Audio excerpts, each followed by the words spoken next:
lorsqu'une éruption cataclysmique du piton de la Fournaise recouvre une partie isolée de l'île de la Réunion sous un linceul de cendres stériles, toute vie végétale est anéantie. Pour un petit groupe de survivants piégés, la fin devient une certitude glaçante. C'est alors qu'Hélène Blanchard, une botaniste parmi eux, fait une découverte qui défie toute logique, une minuscule pousse verte perçant la cendre.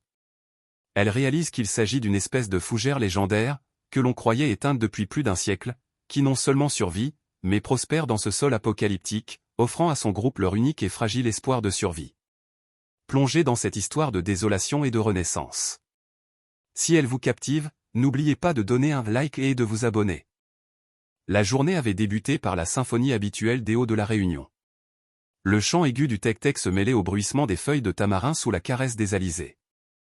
Depuis la varangue du gîte des remparts, la vue était d'une beauté à la fois majestueuse et intimidante. Le petit hôtel, accroché au bord du rempart de la rivière de l'Est, surplombait une vallée luxuriante qui descendait en cascade vers l'océan Indien. Mais le véritable spectacle se trouvait dans l'autre direction, le cône parfait et menaçant du piton de la Fournaise. Pour Marc, le propriétaire créole du gîte, le volcan était une divinité, un voisin puissant et capricieux qu'il appelait simplement le monstre. Il en parlait avec un mélange de respect, d'affection et de peur ancestrale. Pour ses invités, c'était le point culminant de leur aventure.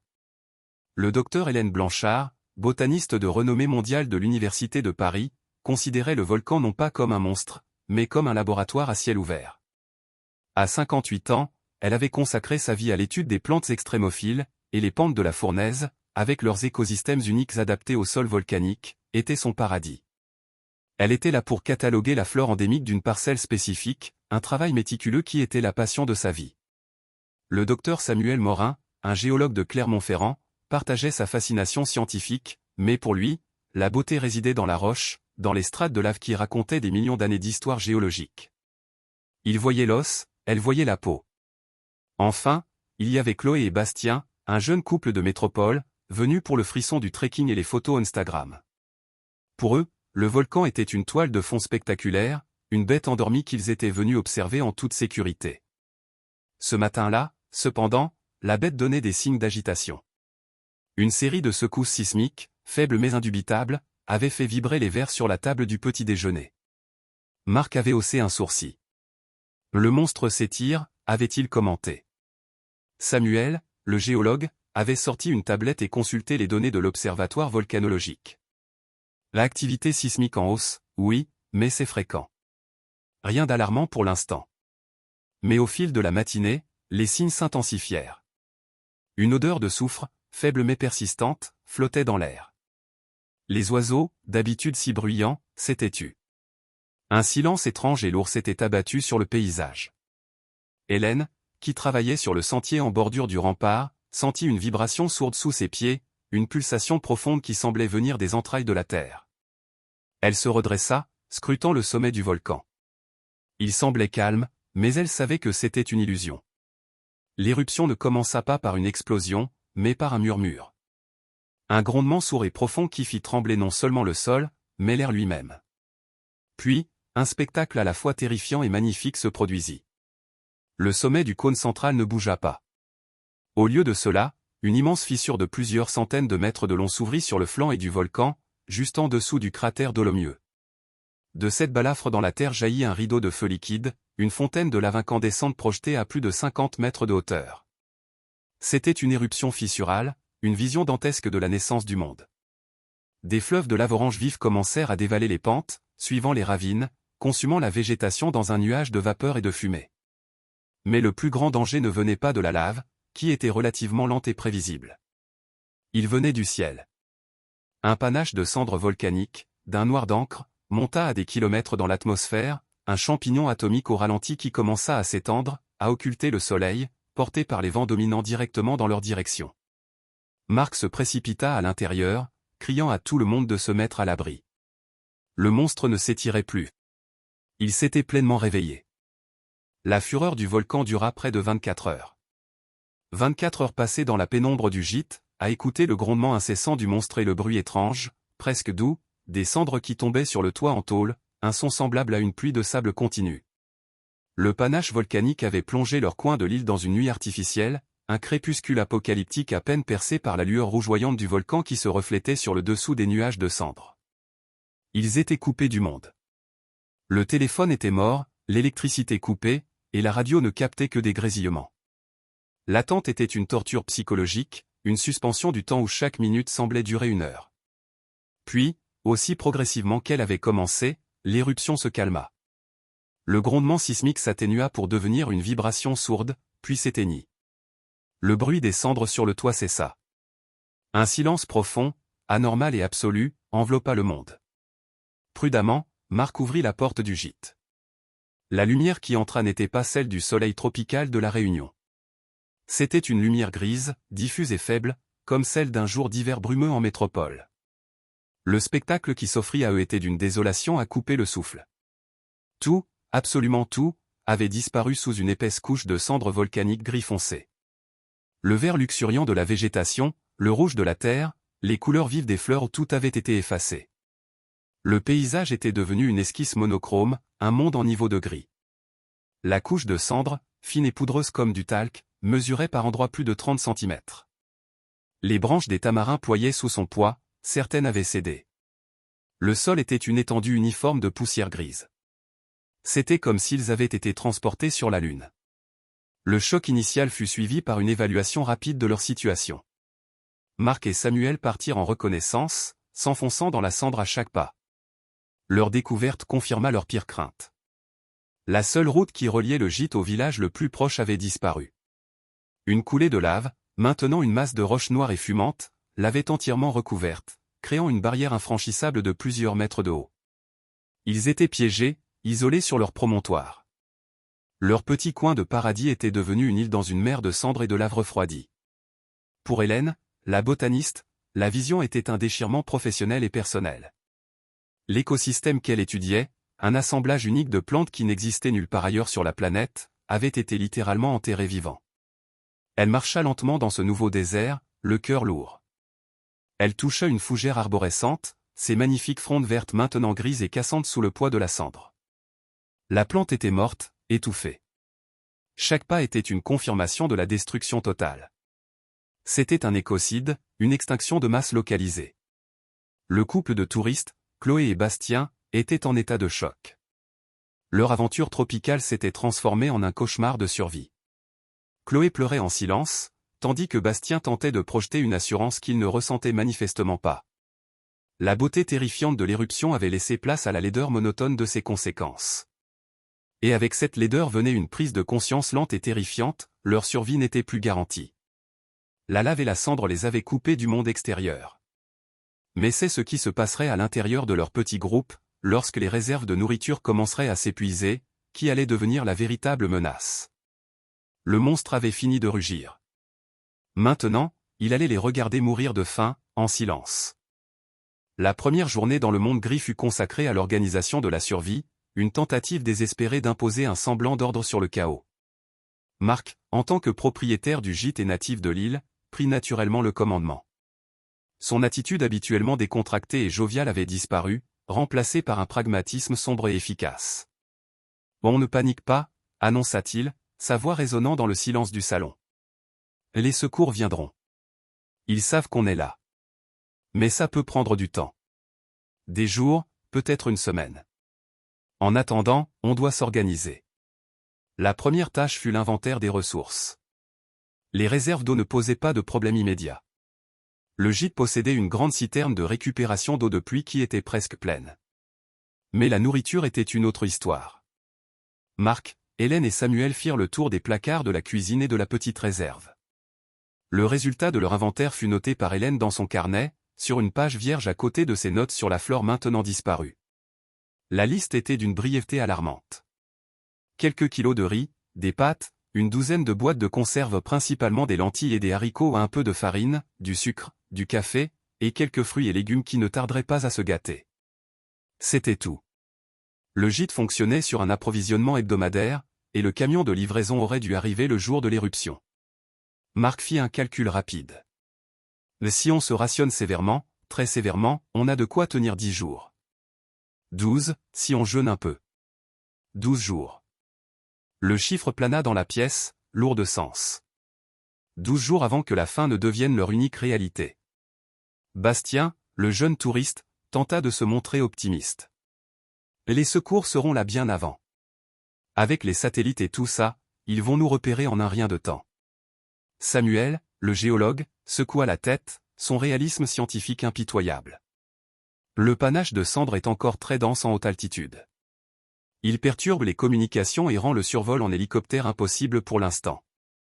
Et même quand il se dissipera, nous ne sommes pas la priorité. Ils vont d'abord s'occuper des villages les plus peuplés. On est les derniers sur la liste. La vérité de ces propos glaça l'atmosphère. La panique commença à s'installer, surtout chez Chloé. Mais, on va mourir de faim ici, sanglota-t-elle. Un débat tendu s'ensuivit. Bastien proposa de tenter une randonnée à travers les champs de lave pour rejoindre la civilisation, une idée que Marc rejeta immédiatement comme un suicide. « Tu ne marches pas sur une coulée qui n'a même pas 48 heures. Il y a des tunnels de lave, des croûtes qui peuvent céder, tu serais cuit en quelques secondes. » La discussion mit en évidence les fissures au sein du petit groupe. D'un côté, les optimistes irréalistes, de l'autre, les pessimistes résignés. Hélène, elle, restait silencieuse. La botaniste en elle était en deuil.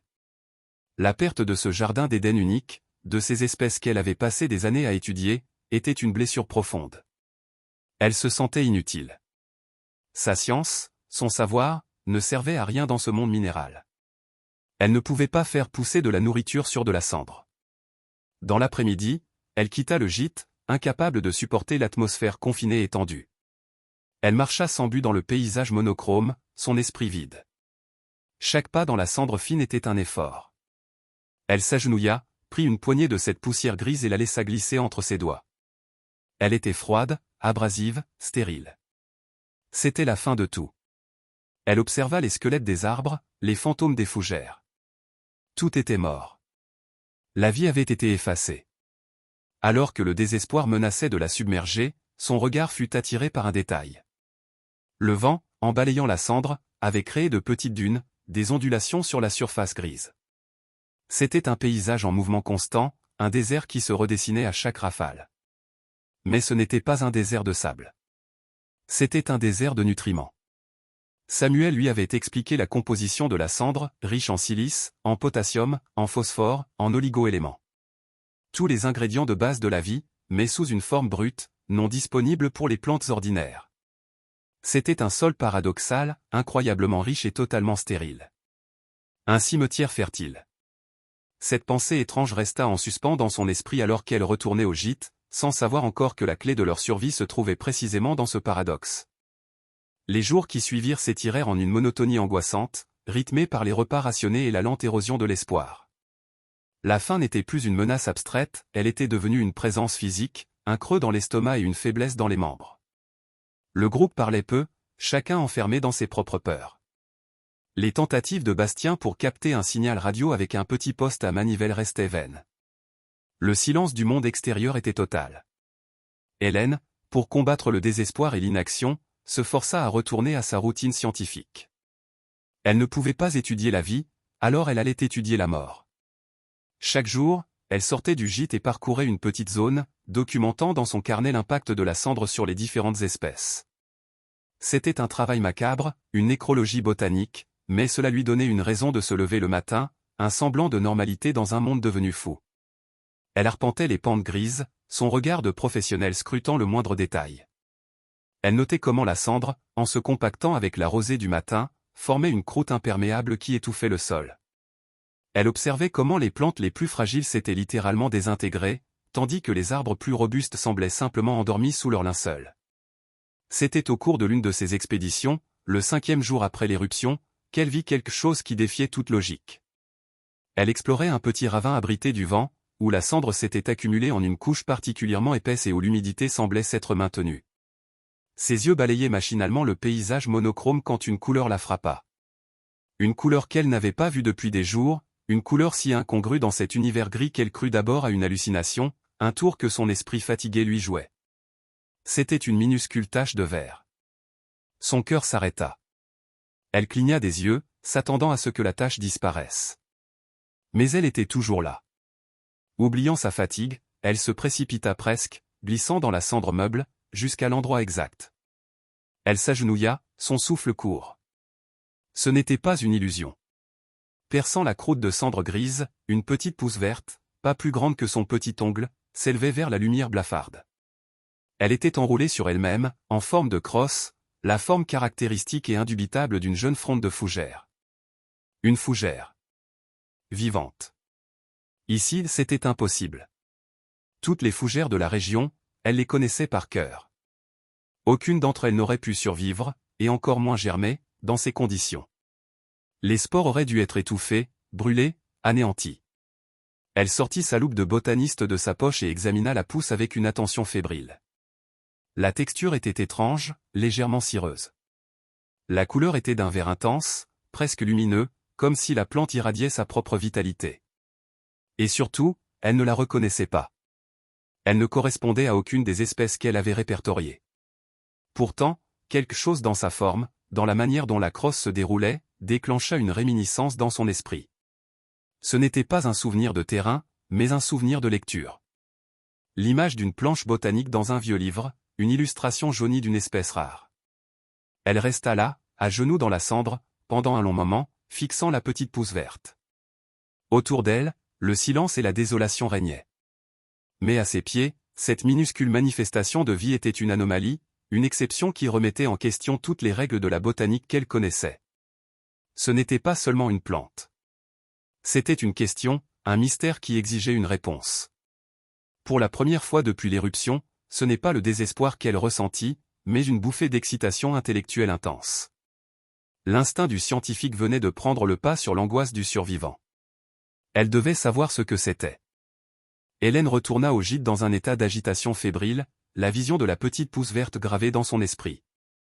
Elle ignora les questions inquiètes des autres et se dirigea directement vers sa chambre, où elle avait entreposé les quelques caisses de matériel de recherche qu'elle avait réussi à sauver de la montée des eaux dans les archives du musée à Saint-Denis avant de venir ici. Elle ouvrit une caisse contenant ses livres de référence les plus précieux. Elle chercha, non pas les guides de terrain modernes, mais les ouvrages anciens, les récits des premiers naturalistes qui avaient exploré l'île au XVIIIe et XIXe siècle. Son cœur battait la chamade. Elle savait ce qu'elle cherchait, même si l'idée semblait folle. Elle finit par trouver le livre. C'était une copie rare du Journal des explorations botaniques de l'île Bourbon par Adhémar de Laval, publié en 1862. Elle tourna les pages jaunies avec une précaution infinie jusqu'à ce qu'elle trouve la planche qu'elle cherchait. Et là, sous ses yeux, dessinée avec une précision exquise, se trouvait sa fougère. La même crosse enroulée, la même texture cireuse des frondes. La légende en dessous disait « Cinerifilici réunioni ». La fougère de cendre de la Réunion. Hélène se mit à lire la description de Laval avec une avidité dévorante. Le naturaliste décrivait une fougère extrêmement rare, endémique aux pentes du piton de la Fournaise, qui possédait une caractéristique extraordinaire, elle ne poussait, semblait-il, que sur les dépôts de cendres volcaniques frais. Laval émettait l'hypothèse que la plante avait une relation symbiotique unique avec les minéraux bruts éjectés par le volcan. Mais son journal se terminait sur une note tragique. Il avait observé la plante après une éruption mineure en 1858. Mais après la grande éruption de 1860, qui avait recouvert la région d'une couche de cendres beaucoup plus épaisse, il n'avait plus jamais réussi à en retrouver un seul spécimen. Il l'avait déclarée officiellement éteinte. Éteinte. Le mot résonna dans l'esprit d'Hélène. Mais la plante n'était pas éteinte. Elle était là, dehors, dans le ravin. Comment était-ce possible? La réponse lui vint avec la clarté d'une révélation scientifique. Les spores. Les spores de fougères sont d'une résistance incroyable. Celles de Cinerifilici réunioni n'avaient pas été détruites.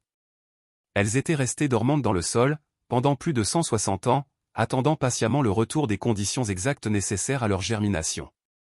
Pas n'importe quelle cendre. Il leur fallait la composition chimique spécifique, la texture, l'humidité de cette éruption particulière. C'était une stratégie de survie à une échelle de temps géologique, une patience végétale qui dépassait l'entendement humain. Excitée par sa découverte, elle alla trouver Samuel, le géologue. Elle lui montra le livre et lui expliqua sa théorie. Samuel, d'abord sceptique, fut rapidement intrigué. Il sortit ses propres instruments d'analyse de terrain, qu'il avait réussi à sauver. Ensemble, ils retournèrent dans le ravin. Tandis qu'Hélène examinait la pousse, Samuel préleva des échantillons de la cendre tout autour. De retour au gîte, ils effectuèrent une analyse sommaire. Les résultats confirmèrent leur hypothèse. La cendre était exceptionnellement riche en potassium et en phosphore, et contenait des traces de soufre et de magnésium, un cocktail de nutriments idéal pour une plante capable de les métaboliser directement. C'est une chimiolithotrophe, murmura Samuel avec admiration. Une plante qui se nourrit de la roche. Elle n'a pas besoin d'humus, pas besoin de la décomposition organique. Elle puise son énergie directement dans les minéraux bruts. C'est pour ça qu'elle pousse maintenant. Cette éruption a créé son terreau parfait. Hélène le regarda, et une nouvelle pensée, encore plus audacieuse, commença à germer dans son esprit. Une pensée qui allait bien au-delà de la simple curiosité scientifique.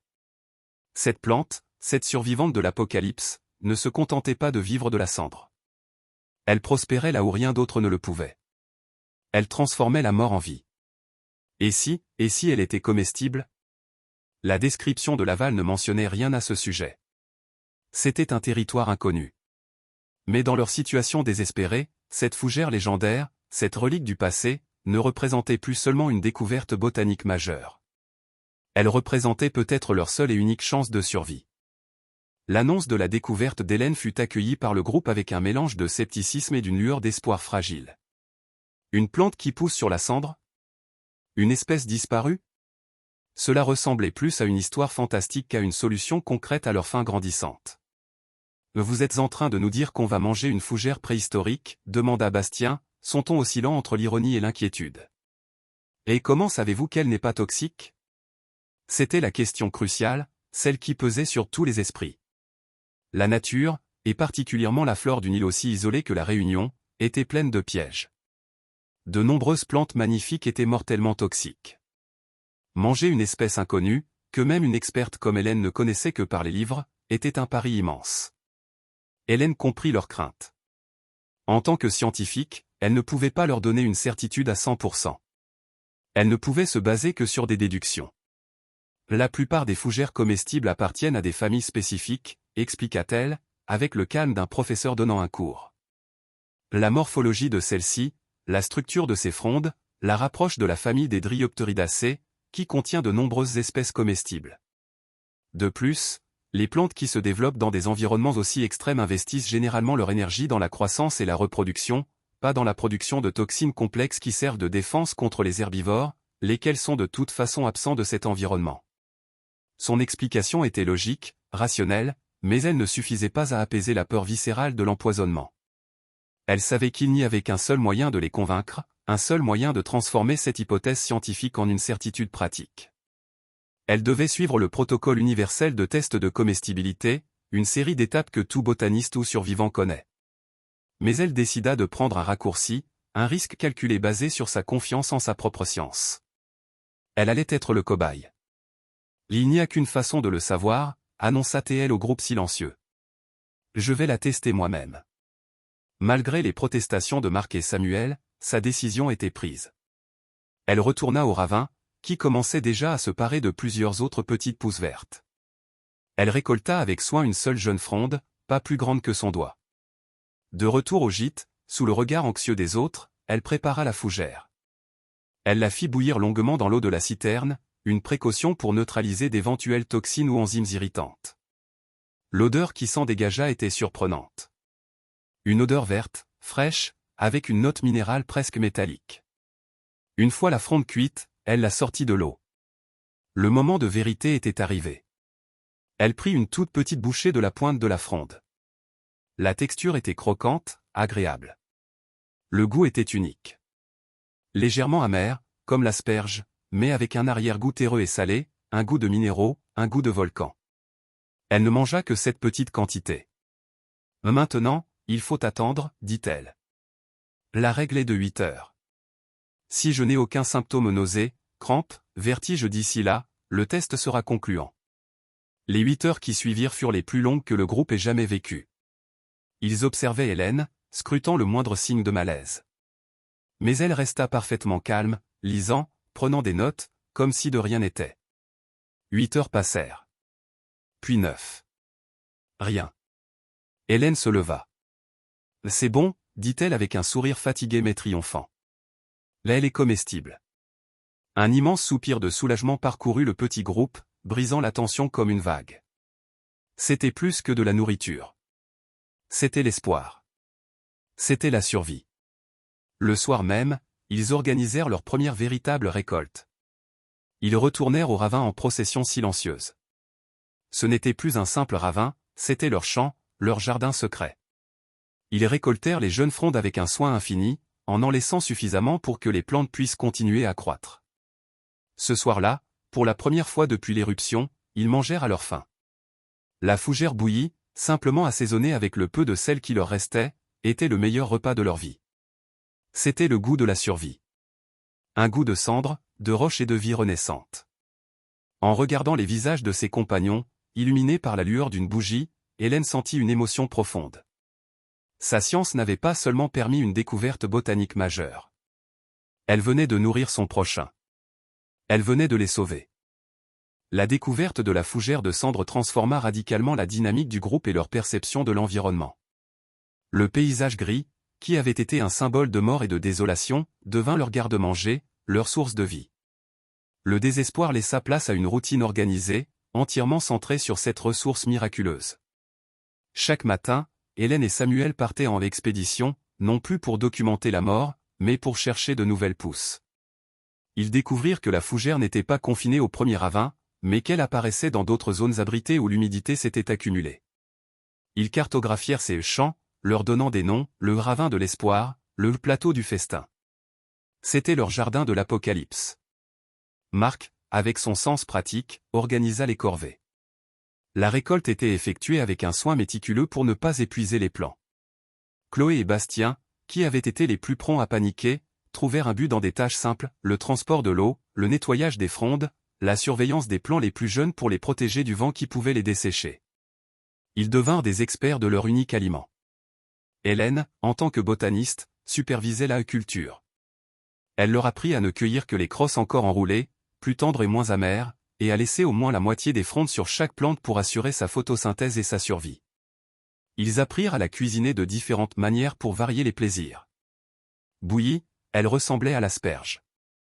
Grillée sur les braises du feu de bois, alimentée par le bois mort qu'ils récupéraient sous la cendre, elle prenait un goût fumé et une texture plus ferme. Ils la réduisirent même en purée pour faire une sorte de soupe épaisse. La fougère était au centre de leur existence, de leurs conversations, de leurs espoirs. Cependant, au fil des jours, de nouveaux problèmes commencèrent à apparaître. Hélène, avec ses connaissances en biochimie, savait que même si la fougère était riche en minéraux, en fibres et en certaines vitamines, elle ne pouvait pas constituer un régime alimentaire complet. Elle est riche en vitamine K, en fer, en potassium, expliqua-t-elle un soir. Mais elle est pauvre en protéines, en lipides et en vitamine C. À long terme, nous souffrirons de carences. La réalité de leur situation restait précaire. Ils survivaient, mais ils ne prospéraient pas. La fatigue persistait, une faiblesse qui n'était pas seulement due au stress psychologique, mais aussi à une alimentation déséquilibrée.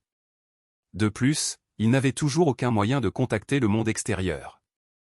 Leur île de cendre était à la fois leur refuge et leur prison. Samuel, le géologue, eut une idée. La fumée, dit-il. Le panache du volcan est presque entièrement dissipé. Si nous faisons un grand feu de signalisation, la fumée se verra de loin, surtout sur ce fond gris. Mais faire un feu assez grand nécessitait une grande quantité de bois sec, une ressource rare. Ils passèrent les 2 jours suivants à creuser sous la cendre, près des arbres morts, à la recherche de branches que l'humidité du sol avait protégées de la combustion totale. Ce fut un travail éreintant, mais il leur donna un objectif commun au-delà de la simple cueillette de nourriture. Ils construisirent un immense bûcher sur le point le plus élevé de leur promontoire, un phare d'espoir dans leur monde monochrome. Ils n'attendaient plus passivement d'être sauvés. Ils étaient devenus les habitants actifs de ce nouveau monde étrange, utilisant leur intelligence et leur coopération pour survivre, mais sachant que chaque jour qui passait affaiblissait un peu plus leur corps. Le jardin de l'Apocalypse les maintenait en vie, mais ils ne pouvaient pas les retenir indéfiniment. Le jour où ils décidèrent d'allumer le bûcher, le ciel était d'une clarté inhabituelle. Le vent était tombé, une condition parfaite pour que leur colonne de fumée monte droit vers le ciel. Avec une certaine solennité, Marc alluma le feu. Le bois sec s'embrasa rapidement, et une épaisse colonne de fumée blanche et noire commença à s'élever, un signal de détresse visible, espérait-il, à des kilomètres à la ronde. Puis, l'attente recommença. Il se relayait pour entretenir le feu et pour scruter l'horizon, cherchant un signe, un point dans le ciel, n'importe quoi. Une journée passa. Puis une autre. Le doute commença à s'installer de nouveau. Et si personne ne cherchait? Et si on les avait déclarés morts, victimes de l'éruption? Au matin du 3e jour, alors que leur morale était au plus bas, ils l'entendirent. Un son faible, lointain, presque imperceptible. Un battement rythmique. Wop wop wop. Le son se rapprocha, devenant plus distinct. C'était un hélicoptère. Un cri de joie pur et instinctif s'éleva du groupe. Ils sautèrent, s'étreignirent, pleurant et riant en même temps. L'hélicoptère de la gendarmerie apparut au-dessus de la crête, un insecte mécanique vrombissant dans le silence de leur monde. Il fit un cercle au-dessus d'eux, puis descendit se poser sur la seule zone suffisamment plate et dégagée. Les secouristes qui en descendirent les regardèrent avec une incrédulité totale. Ils s'attendaient à trouver des corps, pas un groupe de survivants relativement bien portants, organisés autour d'un campement. Le sauvetage fut rapide. Alors que les autres rassemblaient leurs quelques affaires, Hélène fit un dernier pèlerinage au ravin de l'espoir. Elle ne pouvait pas partir sans emporter avec elle la preuve de leur miracle. Avec des gestes de chirurgien, elle préleva plusieurs jeunes plants de Cinérifilici réunioni, les plaçant avec leur substrat de cendres dans des boîtes d'échantillons. Puis, elle gratta délicatement la face inférieure des frondes plus matures, récoltant une fine poussière brune sur une feuille de papier, les spores. La promesse de la Renaissance.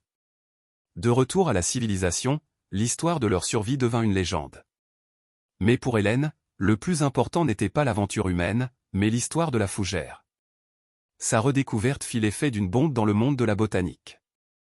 La fougère de cendre devint un symbole de résilience, une icône de la capacité de la vie à s'adapter et à prospérer dans les conditions les plus extrêmes. Dans son laboratoire high-tech de Paris, des mois plus tard, Hélène regardait les spores au microscope. Ces petites capsules de vie, qui avaient attendu plus de 160 ans le baiser de feu de leur volcan pour s'éveiller, contenaient des secrets extraordinaires. Elle et son équipe découvrirent que la fougère possédait des enzymes uniques capables de chélater les métaux lourds et de métaboliser les minéraux d'une manière incroyablement efficace. Elle n'était pas seulement comestible, elle était une usine biochimique d'une complexité fascinante. Le monstre, le volcan, avait pris la vie, détruisant un écosystème entier dans sa fureur. Mais dans un acte d'équilibre cosmique, il avait aussi offert un cadeau, en réveillant de son long sommeil une de ses créations les plus extraordinaires. La fougère de cendre n'était pas seulement la clé de la survie de 5 personnes. Elle était peut-être une promesse pour l'avenir de l'humanité, une piste pour apprendre à cultiver la vie sur les sols les plus stériles de la Terre, et peut-être, un jour, sur les cendres d'autres mondes.